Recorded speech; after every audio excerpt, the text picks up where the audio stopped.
ओम नमः शिवाय। जय श्री कृष्ण। स्कंद पुराण के अनुसार कार्तिक महात्म्य। कार्तिक व्रत के पुण्य दान से एक राक्षसी का उद्धार। नारद जी कहते हैं, कार्तिक के उद्यापन में तुलसी के मूल प्रदेश में भगवान विष्णु की पूजा की जाती है, क्योंकि वह उन्हें अधिक प्रीति प्रदान करने वाली मानी गई है। राजन, जिसके घर में तुलसी वन है वह घर तीर्थ स्वरूप है। वहाँ यमराज के दूत नहीं आते। तुलसी का वन सदा सब पापों का नाश करने वाला तथा अभिष्ट कामनाओं को देने वाला है। जो श्रेष्ठ मनुष्य तुलसी का बगीचा लगाते हैं वह यमलोक को नहीं देखते। नर्मदा का दर्शन, गंगा का स्नान और तुलसी वन का संसर्ग, ये तीनों एक समान कहे गए हैं। जो तुलसी की मंजीरी से संयुक्त होकर प्राण त्याग करता है वह सैकड़ों पापों से युक्त हो तो भी यमराज उसकी ओर नहीं देख सकते। जो मनुष्य आंवले के फलों और तुलसी के पत्तों से मिश्रित जल के द्वारा स्नान करता है उसे गंगा स्नान करने का फल प्राप्त होता है। पूर्व काल की बात है, सह्य पर्वत पर करवीरपुर में धर्मदत्त नाम से विख्यात कोई धर्मज्ञ ब्राह्मण थे। एक दिन कार्तिक मास में भगवान विष्णु के समीप जागरण करने के लिए वे भगवान के मंदिर की ओर चले। उस समय एक पहर रात बाकी थी। भगवान के पूजन की सामग्री साथ लिए जाते हुए ब्राह्मण ने मार्ग में देखा, एक भयंकर राक्षसी आ रही है। उसे देखते ही ब्राह्मण भय से थर्रा उठे। उनका सारा शरीर कांपने लगा। उन्होंने साहस करके पूजा की सामग्री तथा जल से ही उस राक्षसी के ऊपर प्रहार किया। उन्होंने हरि नाम का स्मरण करके तुलसी दल मिश्रित जल से उसको मारा था, इसलिए उसका सारा पातक नष्ट हो गया। अब उसे अपने पूर्व जन्म के कर्मों के परिणाम स्वरूप प्राप्त हुई दुर्दशा का स्मरण हो आया। उसने ब्राह्मण को दंडवत प्रणाम करके इस प्रकार कहा, ब्राह्मण, मैं पूर्व जन्म के कर्मों के फल से इस दशा को पहुंची हूँ। अब कैसे मुझे उत्तम गति की प्राप्ति होगी? धर्मदत्त ने पूछा, किस कर्म के फल से तुम इस दशा को पहुंची हो? कहाँ की रहने वाली हो? तुम्हारा नाम क्या है और आचार व्यवहार कैसा है? ये सारी बातें मुझे बताओ। कलहा बोली, ब्राह्मण, मेरे पूर्व जन्म की बात है। सौराष्ट्र नगर में भिक्षु नाम के एक ब्राह्मण रहते थे। मैं उन्हीं की पत्नी थी। मेरा नाम कलहा था और मैं बड़े क्रूर स्वभाव की स्त्री थी। मैंने वचन से भी कभी अपने पति का भला नहीं किया। उन्हें कभी मीठा भोजन नहीं परोसा। सदा अपने स्वामी को धोखा ही देती रही। मुझे कलह विशेष प्रिय था। इससे मेरे पति का मन मुझसे सदा उद्विग्न रहता था। अंतोतोगत्वा उन्होंने दूसरी स्त्री से विवाह करने का निश्चय कर लिया। तब मैंने विष खाकर अपने प्राण त्याग दिए। फिर यमराज के दूत आए और मुझे बांधकर पीटते हुए यमलोक में ले गए। वहाँ यमराज ने मुझे देखकर चित्रगुप्त से पूछा, चित्रगुप्त, देखो तो सही इसने कैसा कर्म किया है। जैसा इसका कर्म हो इसके अनुसार यह शुभ या अशुभ प्राप्त करे। चित्रगुप्त ने कहा, इसका किया हुआ कोई भी शुभ कर्म नहीं है। यह स्वयं मिठाइयाँ उड़ाती थी और अपने स्वामी को उसमें से कुछ भी नहीं देती थी। इसने सदा अपने स्वामी से द्वेष किया है, इसलिए यह चमगादुरी होकर रहे तथा सदा कलह में ही इसकी प्रवृत्ति रही है। इसलिए यह विष्ठाभोजी शुकरी की योनि में रहे। जिस बर्तन में भोजन बनाया जाता है उसी में यह सदा अकेली खाया करती थी।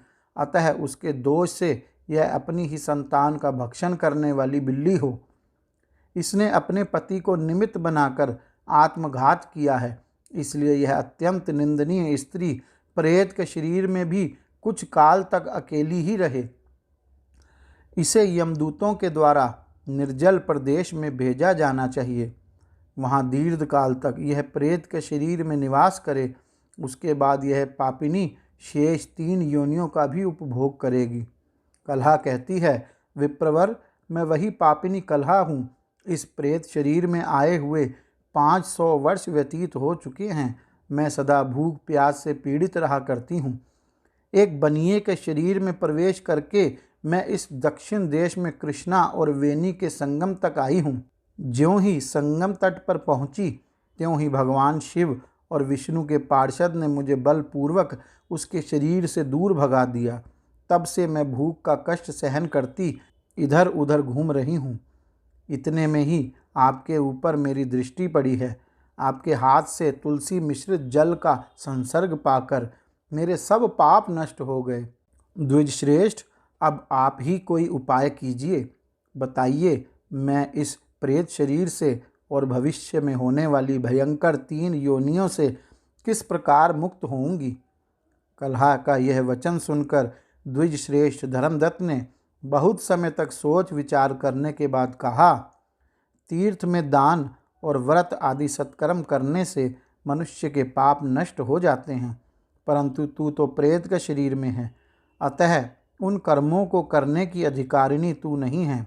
इसलिए मैंने जन्म से लेकर अब तक जो कार्तिक का व्रत किया है उसके पुण्य का आधा भाग मैं तुझे देता हूँ, तू उसी से सद्गति को प्राप्त हो जा। यूँ कहकर धर्मदत्त ने द्वादशाक्षर मंत्र का श्रवण करते हुए तुलसी मिश्रित जल से ज्यों ही उसका अभिषेक किया त्यों ही वह प्रेत योनि से मुक्त हो प्रज्वलित अग्नि शिखा के समान तेजस्विनी एवं दिव्य स्वरूप धारिणी देवी हो गई और सौंदर्य में लक्ष्मी जी की समानता करने लगी। तदंतर उसने भूमि पर दंड की भांति गिरकर ब्राह्मण देवता को प्रणाम किया और हर्ष गदगद वाणी में कहा, द्विज श्रेष्ठ, आपके प्रसाद से आज मैं इस नरक से छुटकारा पा गई। मैं पाप के समुद्र में डूब रही थी, आप मेरे लिए नौका के समान हो गए। वह इस प्रकार ब्राह्मण से कह ही रही थी कि आकाश से एक दिव्य विमान उतरा दिखाई दिया। वह अत्यंत प्रकाशमान एवं विष्णु रूपधारी पार्षदों से युक्त था। विमान के द्वार पर खड़े हुए पुण्यशील और सुशील ने उस देवी को उठाकर श्रेष्ठ विमान पर चढ़ा लिया। तब धर्मदत्त ने बड़े विस्मय के साथ उस विमान को देखा और विष्णु रूपधारी पार्षदों को देखकर साष्टांग प्रणाम किया। पुण्यशील और सुशील ने प्रणाम करने वाले ब्राह्मण को उठाया और उसकी सराहना करते हुए कहा, द्विज श्रेष्ठ, तुम्हें साधुवाद है, क्योंकि तुम सदा भगवान विष्णु के भजन में तत्पर रहते हो, दीनों पर दया करते हो, सर्वज्ञ हो तथा भगवान विष्णु के व्रत का पालन करते हो। तुमने बचपन से लेकर अब तक जो कार्तिक व्रत का अनुष्ठान किया है उसके आधे भाग का दान करने से तुम्हें दूना पुण्य प्राप्त हुआ है और इसके सैकड़ों जन्मों के पाप नष्ट हो गए हैं। अब यह बैकुंठ धाम में ले जाई जा रही है। तुम भी इस जन्म के अंत में अपनी दोनों स्त्रियों के साथ भगवान विष्णु के बैकुंठ धाम में जाओगे। धर्मदत्त, जिन्होंने तुम्हारे समान भक्तिपूर्वक भगवान विष्णु की आराधना की है वे धन्य और कृतकृत्य हैं। इस संसार में उन्हीं का जन्म सफल है। भली भांति आराधना करने पर भगवान विष्णु देहधारी प्राणियों को क्या नहीं देते हैं। उन्होंने ही उत्तानपाद के पुत्र को पूर्व काल में ध्रुव पद पर स्थापित किया। उनके नामों का स्मरण करने मात्र से समस्त जीव सद्गति को प्राप्त होते हैं।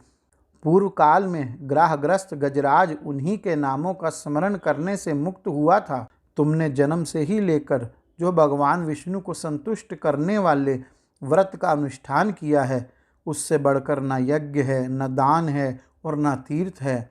विप्रवर, तुम धन्य हो, क्योंकि तुमने जगत गुरु भगवान विष्णु को प्रसन्न करने वाला ऐसा व्रत किया है कि जिसके आधे भाग के फल को पाकर यह स्त्री हमारे साथ भगवान के लोक में जा रही है। गौरी शंकर भगवान की जय। जय श्री कृष्ण।